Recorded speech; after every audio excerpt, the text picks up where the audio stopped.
एक बार एक लेखक ने कहा था कि चलने को तैयार खड़े पानी के जहाज में अगर सोचने समझने की शक्ति होती तो वह सागर की विशाल उठती हुई लहरों को देखकर डर जाता कि कहीं वे उसे निगल ना जाए और कभी भी पोर्ट यानी बंदरगाह से बाहर ना निकलता।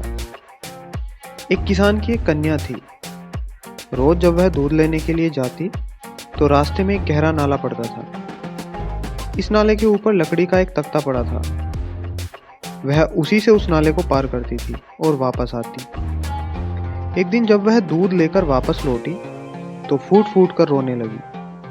कारण पूछने पर बोली कि जब मैं लकड़ी के तख्ते के सहारे नाला पार कर रही थी तब सोच रही थी कि जब मेरा ब्याह हो जाएगा और एक बच्चा हो जाएगा तो वो भी मेरे पीछे दूध लेने के लिए जाएगा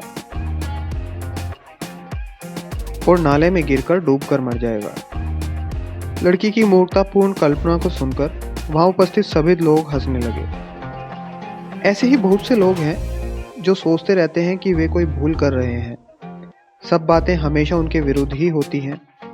वे भाग्यशाली नहीं हैं। वे कितना भी परिश्रम करके काम करें पर फल हमेशा उनकी इच्छा के विपरीत आता है। कोई मनुष्य किधर जा रहा है यह बात उसका चेहरा देखकर उससे बात करके, जीवन के प्रति उसकी मानसिक प्रवृत्ति, संसार के लिए उसकी प्रवृत्ति और स्वयं के प्रति उसकी प्रवृत्ति का पता लगाकर आसानी से की जा सकती है। बीज देखकर ही बताया जा सकता है कि पौधा कैसा होगा।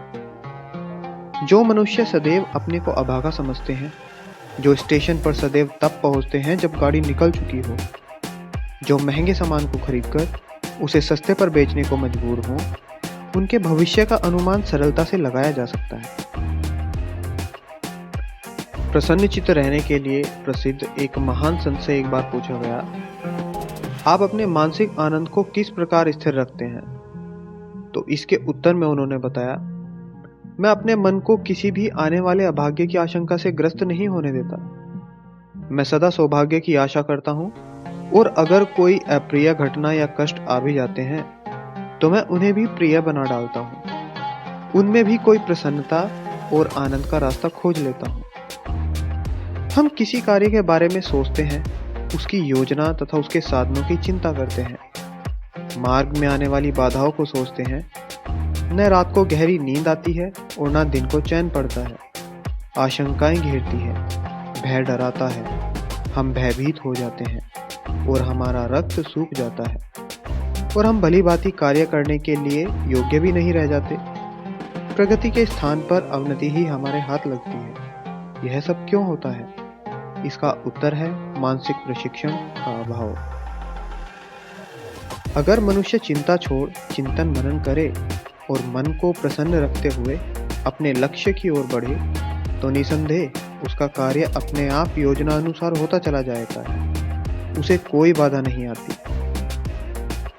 एक बार की बात है, एक शासक लड़ाई के दिन जब प्रातः सुबह में जागा तो उसके मन में यह था कि उसका अंत आ गया है। उसने अपने इस विचार को मन से हटाने का प्रयत्न किया पर असफल रहा। जैसे जैसे दिन व्यतीत होता गया उसका यह निश्चय दृढ़ होता गया। अंत में बैठकर वह अपने परिवार के लोगों को अंतिम पत्र लिखने लगा। जब उसकी टुकड़ी को मोर्चे की ओर बुलाया गया तब वह जानता था कि उसकी कल्पना सच होने वाली है। जब वह घोड़े पर सवार होकर शत्रु पर आक्रमण करने के लिए दौड़ा तो कुछ ही क्षण बाद उसका अंगरक्षक शत्रु की तोप से मारा गया। उसने मृत्यु को इतना निकट से देखा कि उसका सारा भय निकल गया। वह बेझिझक सबसे कठिन मोर्चे पर शत्रु से जूझ रहा था और अंत में वह जीता। जब वह लौटा तो उसके मुख पर मुस्कान थी। उसका बाल भी बांका नहीं हुआ था। इस कहानी के दो पहलू हैं। पहला यह है कि संसार में कठोर से कठोर और दृढ़ से दृढ़ व्यक्ति भी भय से ग्रस्त हो सकता है। और दूसरा यह है कि प्रत्येक मनुष्य किसी न किसी ऐसे संकट की चिंता लगाए रहता है कि जो कभी आता ही नहीं है। बहुत से वीर जवान सोचते हैं, एक ही गोली है जिस पर मेरा नंबर है।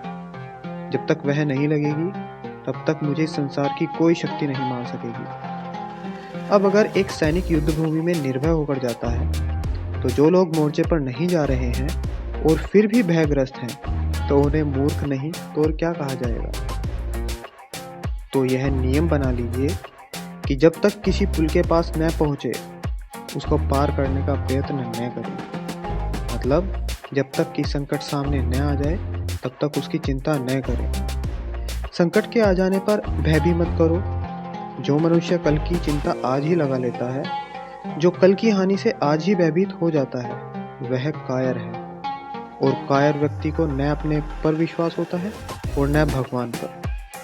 ऐसा व्यक्ति कमजोर ही बना रहेगा, वह कभी कोई महान कार्य कर ही नहीं सकता। इसलिए आज का सोचो, साहसी बनो और चिंता को छोड़कर एक एक पल के जीवन का सुख लीजिए।